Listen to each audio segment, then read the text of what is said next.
Skipping might be one of the most underrated workouts around. It's cheap to get started, you can do it almost anywhere without taking up space, and it targets multiple areas of the body with a single workout. But the aspect of skipping I'm interested in is its benefits on your cardiovascular system. For the past 2 months, I've been getting the majority of my cardio workouts through a 30-minute jog in the morning. The energy exerted during these runs would measure about 9 METs, which stands for metabolic equivalent of a task. The higher the MET number, the more elevated your heart rate and the more calories you'll burn during training. Skipping for just 10 minutes straight produces an MET of 12.3, which would be the equivalent of jogging an 8-minute mile pace, which is not slow.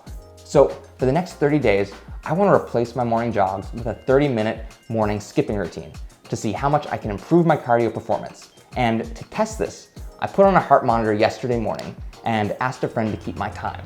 So I checked my resting heart rate this morning. It was 61 when I'm not doing anything. So we'll see what happens after the run. Go. And from there, I ran a timed 400-meter sprint at full speed.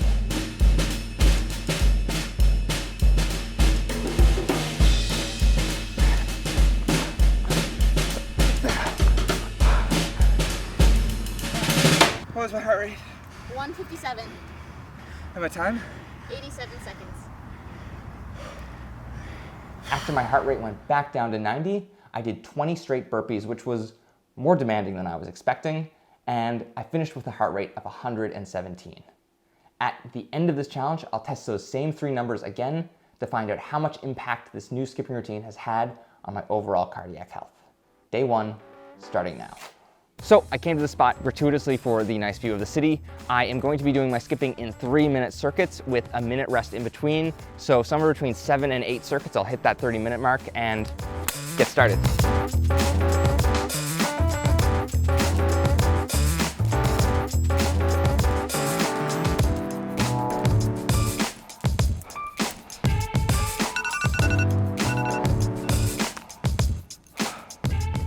That felt like so long. That's much more tiring than I thought it would be. So much more tiring. After my first day, I feel comfortable moving my circuits up to 5 minutes each with a minute off in between. One thing I've been enjoying about these sessions so far is how much I can mix up my routine from doing casual skipping to something much more cardio intensive if I want to start or end a circuit strong, or if I want to switch this exercise to target more upper body while still getting in a lot of cardio, I can switch instead to double jumps. These will tire me out after a while. The only problem is, as I start to get tired through the second half of my workouts, I start making mistakes. The more mistakes I make, the less time I spend jumping rope, and the less effective my cardio sessions become. And getting snapped in the arms doesn't feel great either. But after my first week, I really start to get a feel for what I'm doing, and even when I'm tired, I can push through to the end without making a bunch of errors. So, early observations on my first 10 days of training. Jumping rope is a significantly lower impact exercise compared to running. Even though your feet are constantly up and down over the asphalt, all that impact is on the balls of your feet. So you're not throwing your force into the ground with each step the way you have to when you're doing sprints. That means the impact on your shins, knees, and back is significantly lower, and the recovery work I have to do is so much easier. That said, it's still very important that I'm stretching out and foam rolling my calves after each session if I want to keep this routine sustainable as a daily exercise. I'm also continuing to work out from home during this month, and I don't expect that to change anytime soon. But what I'm noticing, now that I'm relying on skipping as my primary source of cardio, is how much my upper body is engaged through a 30-minute session. If I've just worked out anything from my shoulders, chest, biceps, or abs, I can feel those muscles reactivated the next day jumping rope.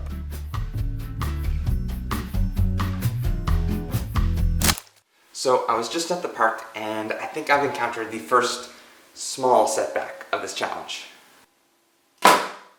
Look at this, look at this. Skipping rope broke right down the middle. So this is gonna end up putting a pause on my workout for at least today. With my exercise for the day put on hold, I decided to do a little research, trying to find the best strategies for cardio and endurance training.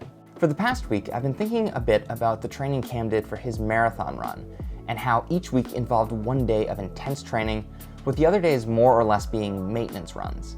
And right now, I don't have the equivalent of that in my own routine, instead just doing the same circuits over and over, gradually increasing my intensity as I improve.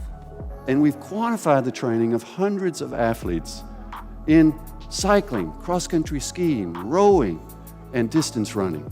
This is the basic intensity distribution that emerges from studying the best in the world. This is Stephen Seiler, a professor in sports science who spent over 15 years studying endurance training and intensity management. Across different sports, different countries, male and female, about 8 out of every 10 of their training sessions, many training sessions, are performed in their green zone.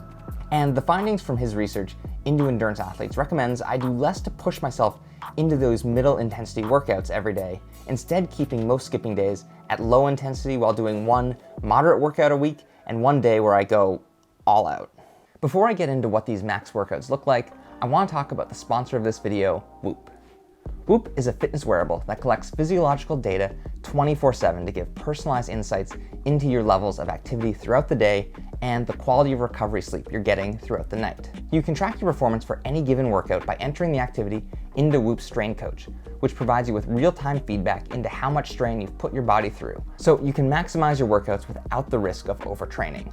I use Whoop to measure all my day one data for this challenge, but where Whoop has been especially valuable for me has been in the final 2 weeks of this challenge as I put Stephen Seiler's advice into my training. Using Whoop, I was able to track the bulk of my training so it fell in the 10 to 14 range, aka easy days, with one day coming in at 16.5 intermediate and one day training all out, 18 to 21 range. When you train by yourself, as I usually do, having that in-the-moment feedback telling me how hard I'm actually training really helps me on those max days to go as hard as I possibly can. Almost like having a coach that tells you to keep going because you still have more in the tank. So if you want to take the next step in your cardio training, click the link below to go to whoop.com and enter the code GOAL for 15% off your purchase. Whoop is available for a monthly, yearly, or 18-month membership period. Again, use the code GOAL at checkout to get 15% off your purchase. Now I want to show you what one of my 2 max training days look like in the second half of this challenge. So today is a high intensity training day. It is 6 in the morning and I am telling myself right now the bulk of my improvement is actually going to come on workouts like this, with those easy 30-minute workouts being there to mostly sustain the progress I've already made. I'm hoping to do the bulk of my training today with skipping, though I'll probably have to work in a little bit of cross training just to keep my heart rate elevated and keep myself engaged for what's probably going to be 90 minutes to 2 hours of working out. Also, it's starting to rain, which sucks a bit.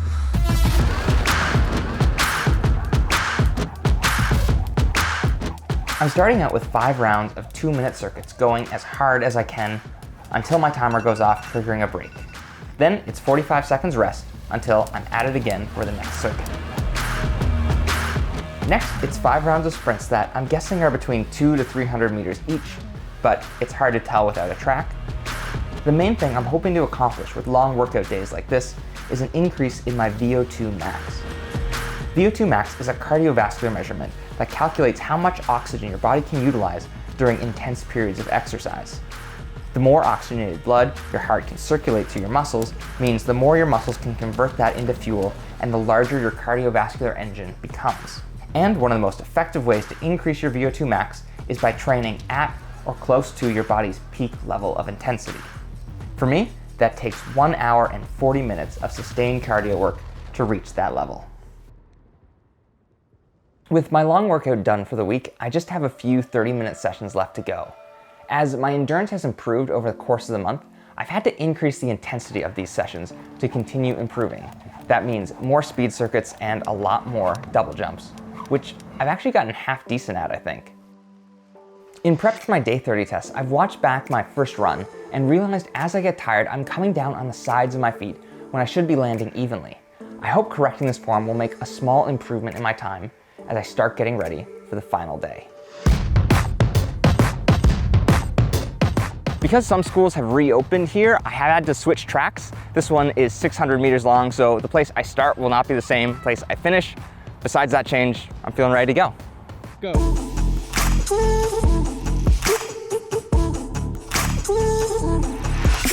I try to pace myself for the first 200 meters so I don't fade through the second half of my run. And when I round the final corner, I'm doing a much better job to land evenly with each stride.